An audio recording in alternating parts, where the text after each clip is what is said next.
I'm Laurie Hawkins, and I've been responsible for a number of initiatives in the digital health space across Australia, and also an entrepreneur. So this is about entrepreneur on a global scale and some of the initiatives of what you can do if you really have what we call true grit, passion, persistence, and perspiration. I've been doing this for years.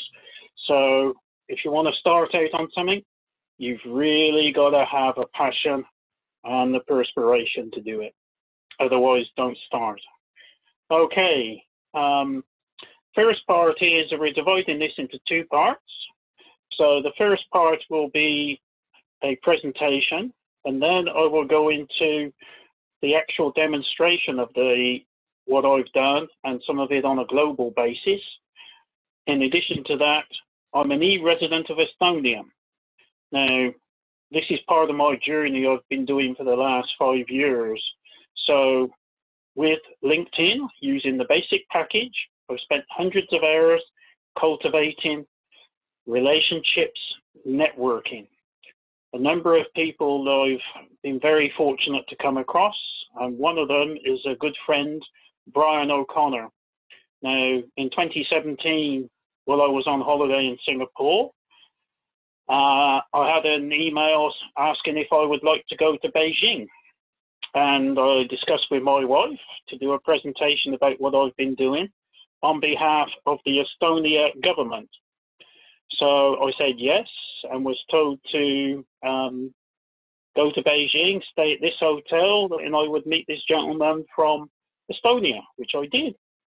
And I did two presentations, one to the various government officials there at the largest conference center, which is probably about 10 times, 15 times bigger than the Melbourne Convention Center. Absolutely massive, and it's right next door to where the Chinese Olympic Games were held, next to the bird's nest and all that. So we went in there as well. Now, going on from that, I was invited to present at the European Union Health Conference. Each country has the presidency for 6 months. So in October 2017, I went to Tallinn in Estonia and did a presentation over there and met up with a number of people who that enabled me to become an e-resident of Estonia. What advantage is that? It is the leading government services, digital services across the world. Everything is done digitally except for selling your house and getting married. As soon as you're born, you're registered, and at the age of 15, you get a digital certificate, a card, credit card, which basically enables you to do transactions anywhere from the world, which I do. So for myself, I have a company registered in Estonia.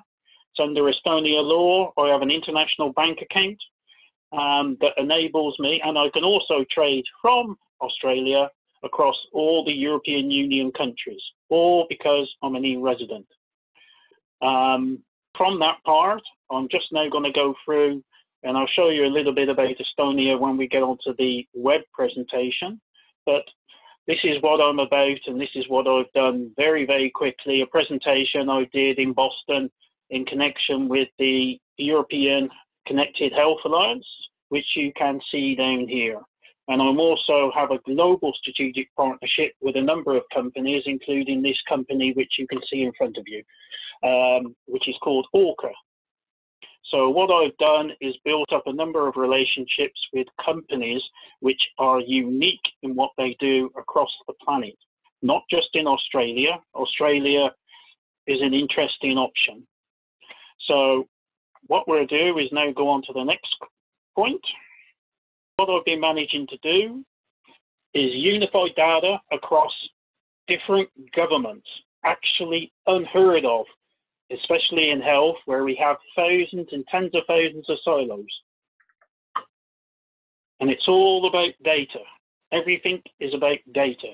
Data saves lives, especially in this current situation that we have across our planet. On the left are all the silos and a map of the world. because nobody talks to each other in health. The common denominator is the fax machine. And we continue to propagate different silos. Nobody except Australia has been able to do that, and we'll demonstrate that in a minute. We all know why it's a problem: increasing health demands, costs, and complex morbidities, as we call them. And everybody is affected in some shape, health, or form. It's where we work, rest, and play. How do we fix it? This is the story about Australia and Health Services Directories and the National Healthmap, a single source of truth for everybody, private, public, and not-for-profit, to be able to utilize. Nobody else has similar on the planet. Now, the story starts with the Victorian Human Services, where I was the project manager, and basically eliminated what we call provider directories, 163 of them. Every single hospital, every single dentist, doctor, pathology lab has what we call the provider directory, which is the name of a person who they're trying to contact. Well, we've turned that on its head and turned it around so we have services, the yellow pages, which we'll show you in a minute. So this is the National Health. So from the Victorian Human Services Directory, I was asked by the ACT government to go up there and give a presentation. Now they wanted to put in their data into the Victorian data silo or database. It's two governments cooperating in health, unheard of. Then the Northern Territory joined on. Then the federal government got wind of what I was doing. So I went to Sydney in 2011 and did a presentation to all the states and territories CIOs, to the private sector, to defence. Defence uses medical, so do all the jails. Everybody has health of some description. So it was all decided after 4 other states gave what they could offer that we would set up a National Health Services Directory, which we'll show you in a minute. And there we go from there. So here we have a diagram of the National Health Services Directory. It's in AWS, Amazon Web Services. And from here, we have all the people who are putting in the data. And these are all the different people that take it out. Hospitals, aged care. We use it for secure messaging. It does over 10 million transactions a month. And that is when a GP wants to send a discharge, send a referral to a hospital. They use the NHSD to find out where to send it. It's used by national call helplines, and it's included the COVID virus at the moment, used by Health Direct, after hours, the National Disability Insurance Scheme, because it's about services. It is the single source of truth for telehealth video conferencing. Nobody else on the planet, any country, has a single source. National Healthmap, which we'll get to in a minute. You can download a smartphone app and you can find a dentist, doctor, pharmacy, emergency, anywhere in Australia and any time of day or night. And then various other federal governments all use these, and also states and territories using it. So what we have is a single source of truth, maintained only once instead of thousands of times. Smart use of resources. Consumer access, as you can see in front of you. This is the ACT smartphone. ACT on the left. This is Health Direct's, and this is Victoria's way of using it. They're all different skins. However, they all come from the same source using the same API or web service, application programming interface. Consolidation of data. Data is the most important and most valuable commodity we have on this planet. However, we don't use it wisely, and certainly in health. Now, this company is also a co-company of one. I have agreement with for global, and you can all the public can access this map. Now here's just some of the data and examples you can access on the Australian National Healthmap, but this is some of the data we've done for America. You can see we also have bar charts. This visually shows you the problem, and I'll say more about this. And we put in thousands and thousands of data sets. As you can see, infant mortality, birth weight, relative health indicator for lung cancer, you name it, we can do it. And here's some more examples of the types of data that we do. On the left-hand side, this is the urban growth area and the housing that is going to be put up, housing estates all around Melbourne in the growth corridors. We can do that on bar charts. Over here on the left-hand side is where all bicycle accidents at 2 p.m. at crossroads are. And on the right, we've mapped all the bicycle routes, paths that you want to call in there. Here's all the transport links. We do circles of radius. So these are all the railway stations, and we can plot out how far people are away from there, or the capacity that's in there, the population. You can also see on the right-hand side the Murray-Darling. So we've done all the different scenarios for the Murray-Darling, and you can look at all that. Here are all the earthquakes, and we can do it by year, by damage, how big and strong they are, so many different ways. And we can, all along the place, we do global data, we can do maps, we can do videos, you name it. Even frogs are very important. Frogs, this is in South Australia, a survey. The reason being, frogs are used as an environmental indicator of how well our environment is. Here we have some UK and Ireland data, and I just show you these two, but we've managed to do waiting lists on the left-hand side, and every month they can fill in a spreadsheet. That's all they have to do, and they can upload it and have a look on a monthly basis, so you have a longitudinal record. On the right-hand side, the drug descriptions, I think, on that one, so you can see who's the best and who's the worst at giving out drugs. And then this is where all the doctors are. As I mentioned before, I'm an e-resident of Estonia, and this gives me many advantages for being an entrepreneur and how to save time and money. Estonia is the most digitally advanced government services across the world.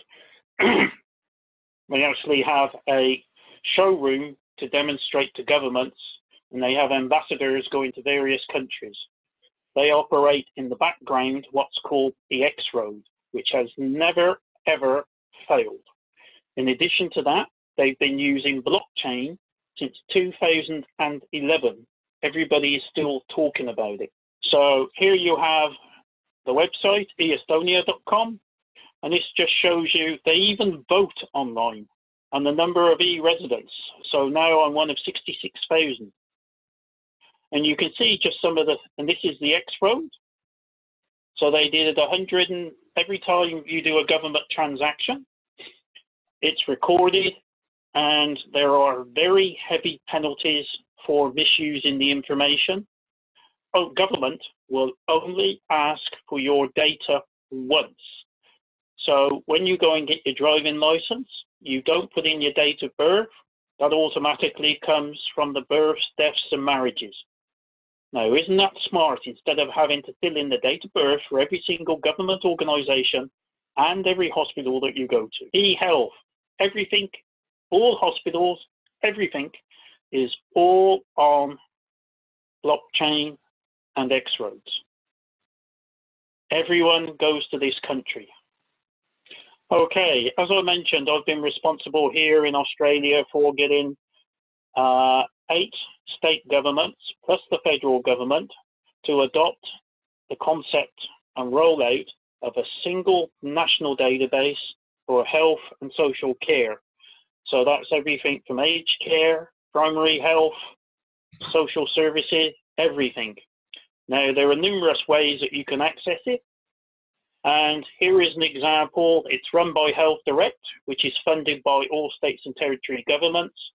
And this is how you want to find a service. So if you want to find where all the doctors are, GPs, and you have a preference for bulk billing, and we want to put in Bendigo, just use that one and search. And you can even use this from your smartphone. And this is what they have. And they bring up all the 50. Not only that, they do home visits and phone and online services as well. And you can just see the 5 in there. And you can close now because we know what times they close, 4:45, just up there. And you can go and click on more information. And these are the services that they do. And there's their address, contact details, public holidays and when they're open, facilities, everything. And this is only that. You can email it to yourself, you can print the details. And this is Health Direct's national one. Here we have the ACT government has its own finder service. So it can have a different skin, different look and feel, move the data in different ways, but it is all the same data coming out of the same database. And this is how they've suggested to put all theirs in. And you can see from physical activity, self-help, radiology, sexual health, telephone advice lines, women and children's, transport services. The National Health Services Directory has it all. In fact, over 400,000 services. The next one is the federal government, says Department of Health, which is the federal government one. And they're using this on their websites, and they've got a different way of putting all their information out. This is over in Perth. As you can see, and you can click on one of these or click now, because they're number of hours behind us, you can see they're still open now. If you put it on your smartphone, you just use your location-based service, and they will give you details of how to get there.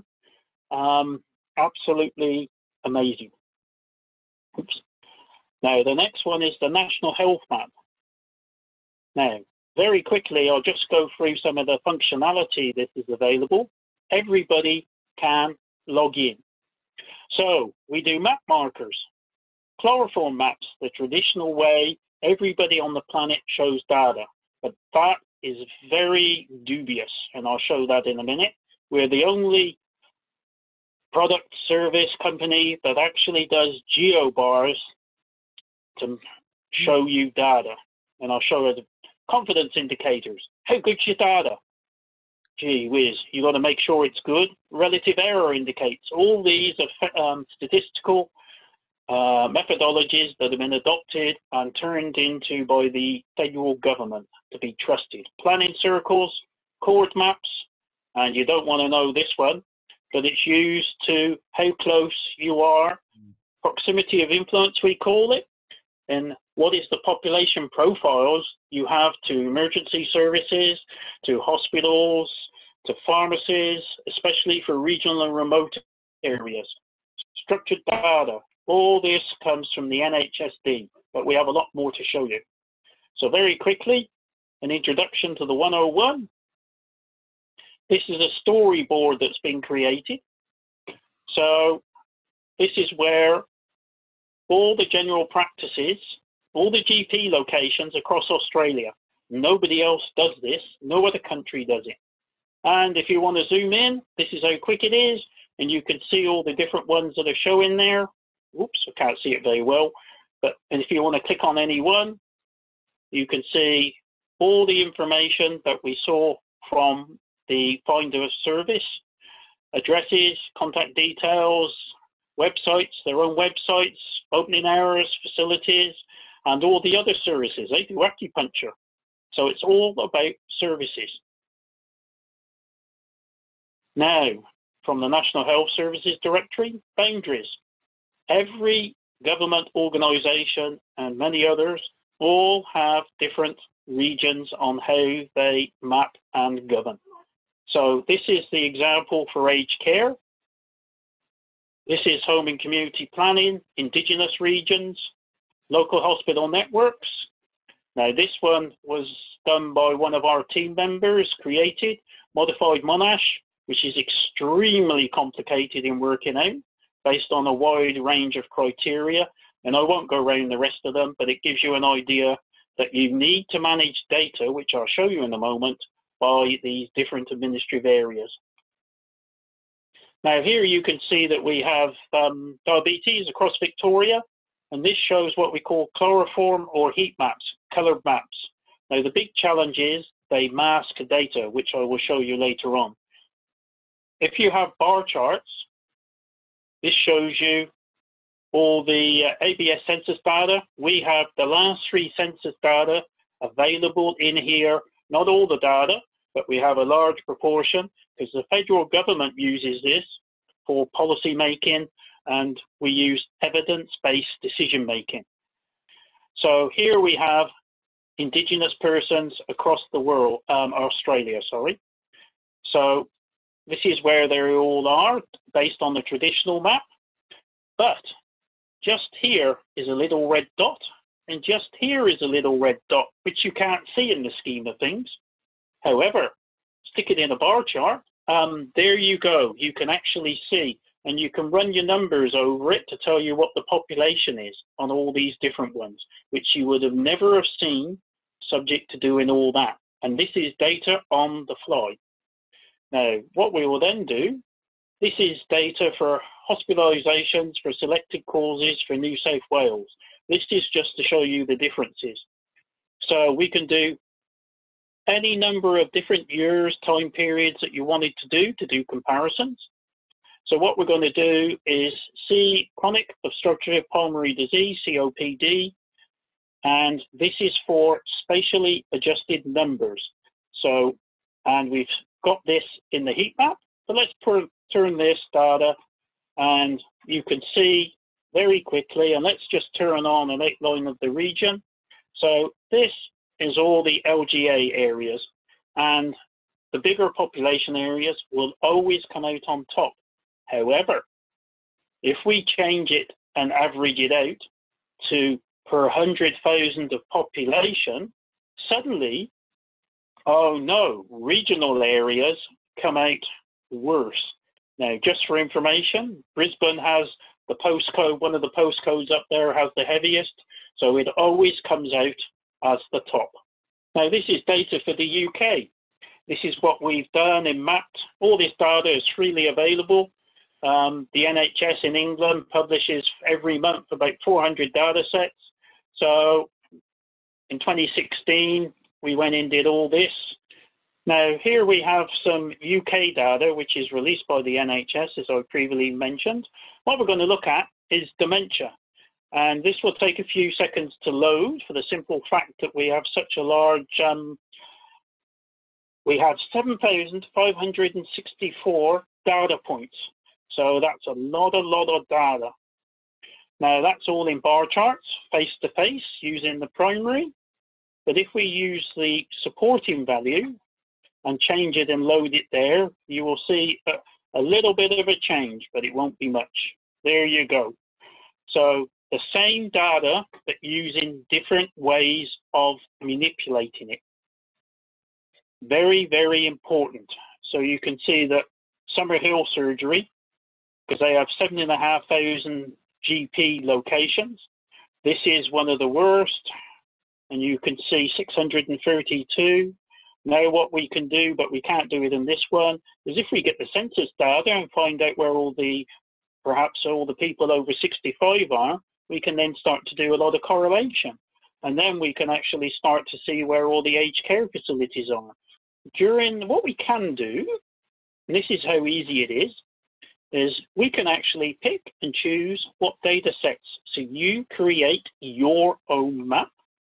So let's go down to where all the GPs are. Tick, there you go. Go over to here if you want to zoom in for more details. Yes, you can. So if we go up to here, go up to Victoria and go to Greater Melbourne, that's how quickly it can do it.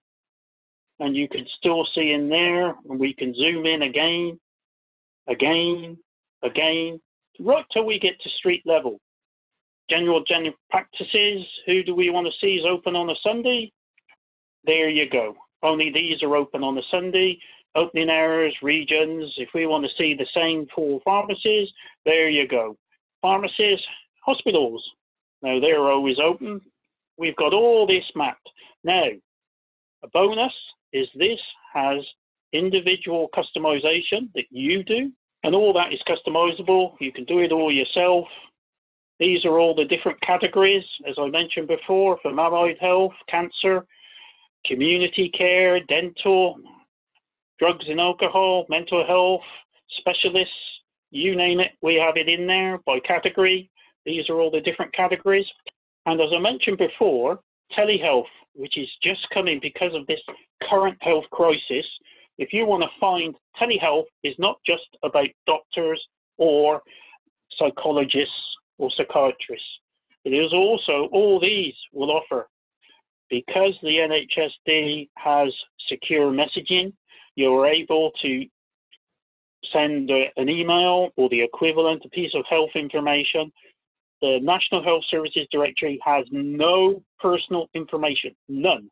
That all stays with the doctors and everybody else, but it enables them to be able to link up to do video conferencing or whatever you want to do. We, AITIA, my company and my colleagues, have provided this so they can see where all the, now this is the ECH Alliance. Let's turn them all off. Just a click of a button using a widget. One line of code is all it takes for thousands of organizations to be able to utilize this map or any other maps that we produce. ECH Alliance, this is where their membership is on a global basis. However, the ECH Alliance, a digital health organization, an alliance, has relationships with the CWC, which is the Commonwealth Centre for Digital Health, 54 countries in the British Commonwealth, Coral, Community of Regional Assisted Living, we help them as well, Eurega, which I can't remember what the acronym stands for, and European Rare Diseases, over 700 organizations across 70 countries. So digital health, in terms of its alliance, wants to get digital health moving. Australia's done it, and we have a single source of truth that everyone can utilize. Now, one of my strategic partners across the globe is a company called Orca. Now, they specialize in regulating and accrediting health and social fitness apps. There are 250,000 apps in the Google and Play stores, Google Play and the Apple stores, but they do not curate the information. And what I mean by that is, what happens to your data? Are they private, public? Are they secure? What do they do? So they have a rigorous process where they go in and every week, anything that's 18 months old, they toss aside. No one's actually developing them. In addition to that, the facts and figures in what they do. These are the facts and figures. 1/3 just 43 apps account for 83% of health downloads. 65% not updated. 80% don't even have more than 5,000. So here in front of us, we have the publicly available health app finder that you can utilize to find all the different types of apps that they've reviewed, and they are safe, secure, and they deliver results according to what they do. They in fact have over 240 criteria that they actually go against. And as I said before, they've sold it to 6 countries and many, many other different organizations. This is the glue that brings together hospitals, pharmacies, GPs, all the health sector, and makes effective use of your data. And they can show you all the different types of data. You can notice all the numbers. This is starting out in January or in March, and this gives the people in Serbia resources, which are all the different hospitals, pharmacies, GPs, outpatient clinics. They will. So If you have any questions, I'll provide my email address, and more than happy to talk to yourselves on an individual basis given the current situation across our planet. And may you all stay safe and healthy. Thank you very much for taking the time to watch this. Probably a good place to start is, where did you start? If you'd be able to tell us, Laurie, what did you study in school, and were you always interested in the digital space? As you can see, I've got a bit of grey hair, so computers weren't around for a little while of my life. But I was very interested originally. I was come from the UK, and I worked in agriculture or primary industry, and did a bit of backpacking, went to New Zealand, worked on a farm out there, and enjoyed life, and decided that I wanted to be able to have a skill set, a career that would enable me to travel to different places across the world, and did a degree in computer studies back in the UK, and that is at the time, and still is, a requirement for many countries. If you wish to go and work there, people are always in demand for digital skills. And digital skills doesn't necessarily mean that you're a programmer or a software developer or a systems architect. There are many other different people in design, communications, and everything else. IT has a whole range of skill sets that are required in this day and age. And probably the two best ones are networking and influencing, being able to get on with people. And I've been lucky in my career that I've been able to talk with people and build up alliances. I'm not exactly the best person in terms of many skills, but networking and influencing is very important, along with the communication skills. Yeah, I think it's very cool because obviously when you left school, you didn't have your end goal in mind, but you knew the next step, and that's okay. Kids don't have to know where they're going to be in 50 years. They just have to have a look at what's around them and what do they want to do for their next step. Yep, no, that's good and understandable, Rob. Yeah, awesome. What do you think is the likely future for global data sharing, say by within the next 50 years, so maybe by 2070, and what would you prefer it to be? So what's your preferred future in 50 years' time for global data sharing, and what do you think it's likely to be, though? An interesting question, Rob, because of the current crisis. At the moment, when I was in Beijing, banking, I could put in a card into an ATM machine, get money straight out within 5 seconds. Health, when you go and see a radiologist, they give you a piece of paper and your x-rays, and the majority of the time, go and take them to your doctor. So we don't even do sharing on the next door. So we have a big challenge in the healthcare sector, and we're talking about many, many different forms of sharing data. The world is flat as far as I'm concerned. That's why I have people I have people in Myanmar, in the Balkans, in the UK, in America. The world is flat. Today is no longer just about being in your location. There's an old saying, birds of a feather flock together. Now, in terms of data sharing, we've actually, in our company, wants to be able, and we have the products already for countries to share data. We're not just in health.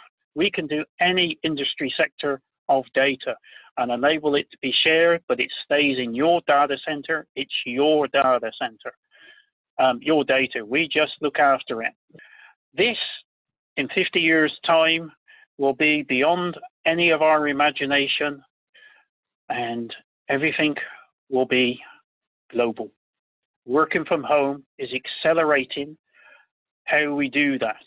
Yeah, thank you. It's interesting that you mentioned the current crisis causing maybe a bit more. I mean, it's a stress, an environmental stress on a existing status quo, which then, of course, some new changes. But yeah, hopefully some wonderful things do come out of the current problematic situation. This comes back to your information on being an e-resident of Estonia. So digital security is obviously a pain point in a lot of debates when it comes to the online world. How do you find that Estonia is protecting their residents in a digital world, in a data sense? Look, it's once you're signed up, I had to go to in answer to your question, I had to go for a rigorous process to be acceptable, police check and everything else, good character and all the rest of it. And because I presented in Estonia, that was in my favour. Enables them to provide these government services and make it, for example, I think it takes 1 or 2 minutes to do their tax return, because all that data just populates in front of you. You don't have to go through and do X and Y. Very, very simple and easy.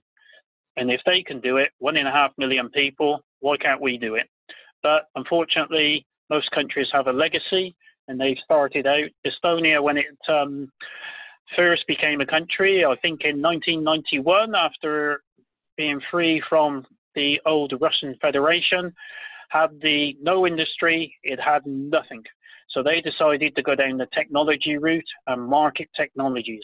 Hence why they're one of the most advanced. For example, Skype came from there. Lyft comes from there. And there are a number of other companies that are well-known household names which have been purchased by larger companies, but they all started in Estonia. Yep. Now, for all of you out there who want to become entrepreneurs, it doesn't matter what idea you have. No idea is stupid. If you've got the passion, persistence, and you're prepared to go for it, do it. Just do it, as Nike says. Thank you. Thank you so much, Laurie. We really appreciated having you digitally today, and it's been really exciting to hear about your journey and about what you're doing in the digital space. I think it's really exciting and something that a lot of people can gain a little bit more information on now.